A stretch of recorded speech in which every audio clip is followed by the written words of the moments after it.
And finally tonight, as promised, a special comment about free speech, failed speakers, and the delusions of grandeur. This is a serious long-term war, the man at the podium cried, and it will inevitably lead us to want to know what is said in every suspect place in the country.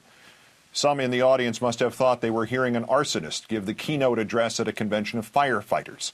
This was the annual Loeb First Amendment dinner in Manchester, New Hampshire, a public cherishing of freedom of speech in the state with the two-fisted motto, live free or die. And the arsonist at the microphone, the former Speaker of the House, Newt Gingrich, was insisting that we must attach an on-off button to free speech. He offered the time-tested excuse trotted out by our demagogues since even before the Republic was founded. Widespread death of Americans in America, possibly at the hands of Americans. But updated now to include terrorists using the internet for recruitment and result, quote, losing a city. The colonial English defended their repression with words like those, and so did the slave states, and so did the policemen who shot strikers, and so did Lindbergh's America First crowd, and so did those who interned Japanese Americans, and so did those behind the Red Scare, and so did Nixon's plumbers. The genuine proportion of the threat is always irrelevant. The fear the threat is exploited to create becomes the only reality. We will adopt rules of engagement that use every technology we can find, Mr. Gingrich continued, about terrorists, formerly communists, formerly hippies, formerly fifth columnists, formerly anarchists, formerly redcoats, to break up their capacity to use the internet, to break up their capacity to use free speech. Mr. Gingrich, the British broke up our capacity to use free speech in the 1770s. The pro-slavery leaders broke up our capacity to use free speech in the 1850s. The FBI and the CIA broke up our capacity to use free speech in the 1960s. It is within those groups where you would have found your kindred spirits, Mr. Gingrich, those who had no faith in freedom, no faith in this country, and ultimately no faith even in the strength of their own ideas to stand up on their own legs without having the playing field tilted entirely to their benefit. How convenient it is that we are told just today that the government has warned the stock markets and U.S. banks that it has learned of an al-Qaeda threat to penetrate and destroy their websites. That learning followed immediately by a statement from Homeland Security that there is no corroboration of the threat.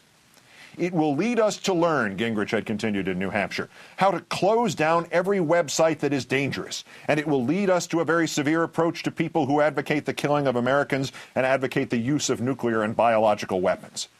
That we have always had a very severe approach to these people is insufficient for Mr. Gingrich's ends. He wants to somehow ban the idea, even though everyone who has ever protested a movie or a piece of music or a book has learned the same lesson. Try to suppress it, and you only validate it. Make it illegal, and you make it the subject of curiosity. Say it cannot be said, and it will instead be screamed.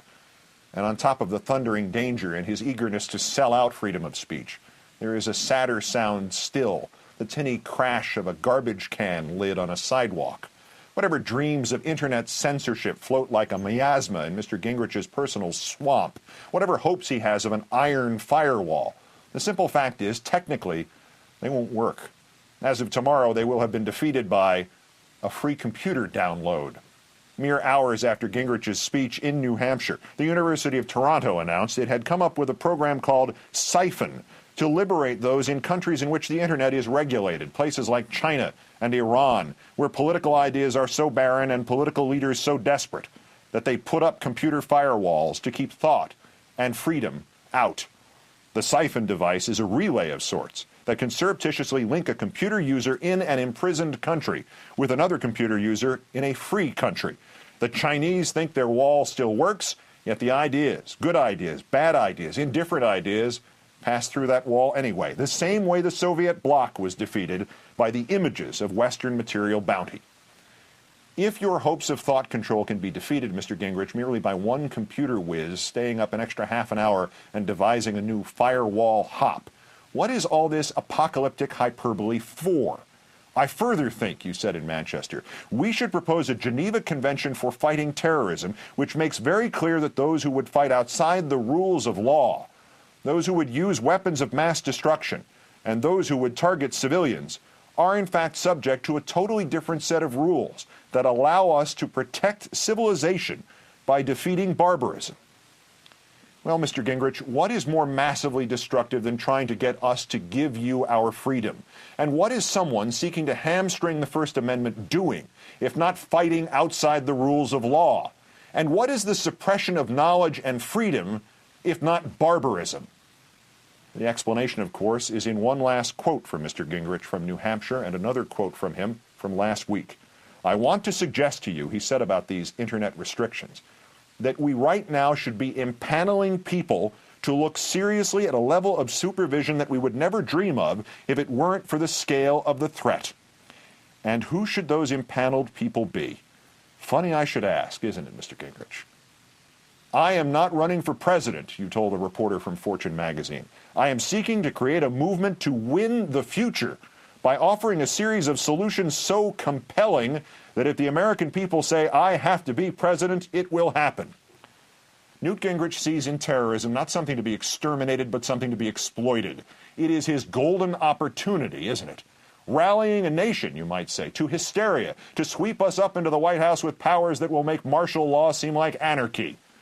That, of course, is from the original version of the movie The Manchurian Candidate, the chilling words of Angela Lansbury's character as she first promises to sell her country out to the Chinese and Russians, then reveals she will double-cross them and keep all the power to herself, waving the flag every time she subjugates another freedom.